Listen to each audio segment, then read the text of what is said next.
Assalamualaikum warahmatullahi wabarakatuh. Sampurasun.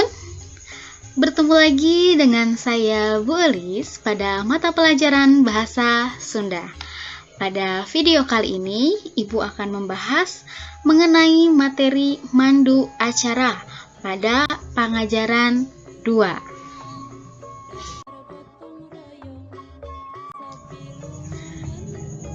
Untuk mengenal peran memandu acara, Ibu akan membahas yang pertama mengenai pengertian mandu acara atau protokol.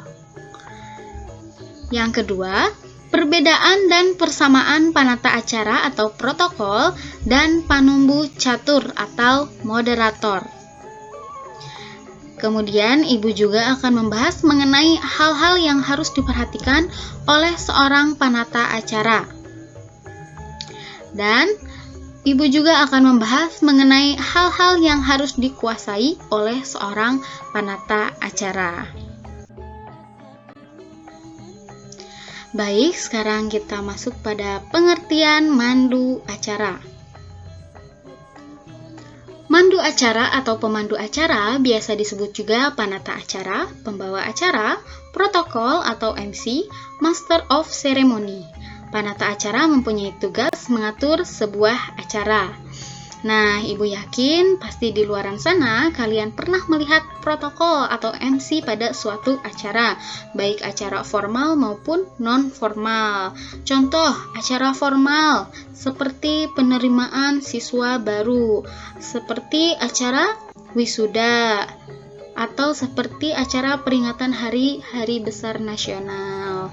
Nah, untuk acara non-formal, pasti kalian pernah melihat MC konser musik, MC pentas seni, MC ulang tahun, MC fashion show, dan lain sebagainya. Jadi, apa pengertian mandu acara? Mandu acara atau panata acara adalah seseorang yang bertugas memandu suatu acara agar dapat berjalan dengan baik dan lancar. Nah, sekarang tugas panata acara. Yang pertama, membuka acara. Kedua, menjelaskan urutan acara. Ketiga, menyambungkan acara. Dan yang keempat, menutup acara. Jadi sudah jelas ya bahwa tugas panata acara yang pertama membuka acara.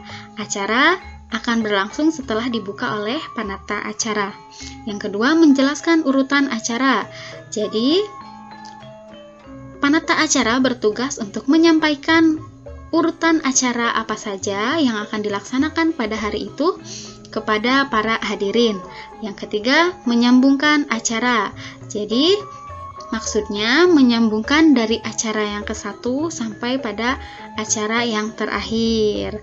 Nah, yang keempat yaitu menutup acara.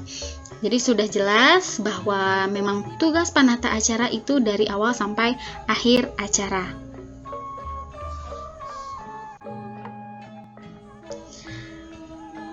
Kemudian perbedaan panata acara atau protokol dan panumbu catur atau moderator.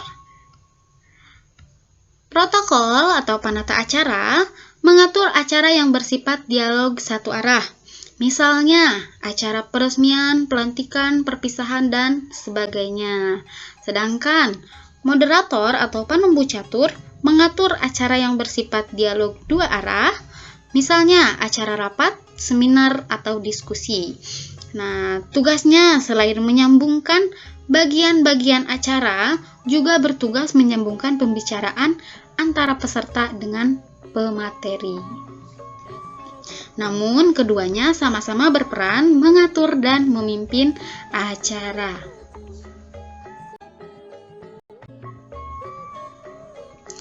Hal-hal yang harus diperhatikan oleh seorang panata acara. Yang pertama, memahami sifat acara yang diselenggarakan, apakah resmi atau tidak resmi.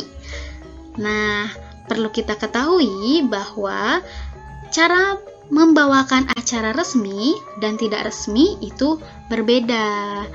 Jadi, memang harus kita ketahui dulu apakah acara yang akan kita pandu itu resmi atau tidak. Kemudian yang kedua, mengetahui susunan acara.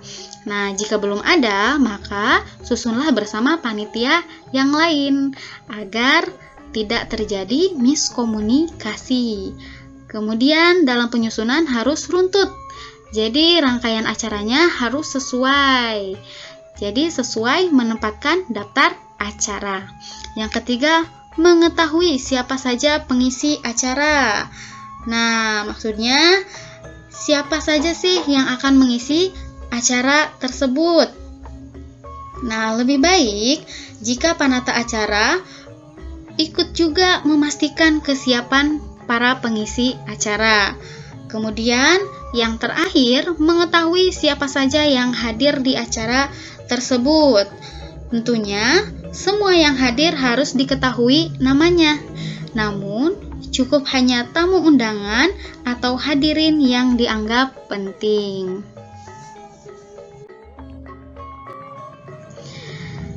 Terakhir, hal-hal yang harus dikuasai oleh seorang panata acara. Ketika membawakan acara, seorang panata acara setidaknya harus menguasai dua hal berikut.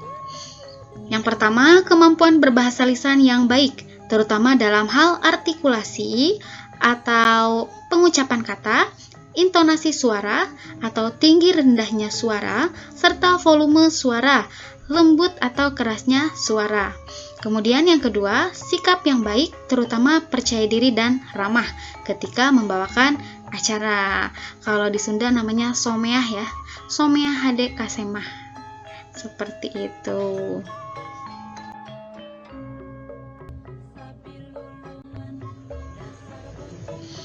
Mungkin itu saja yang dapat saya sampaikan. Terima kasih atas perhatiannya.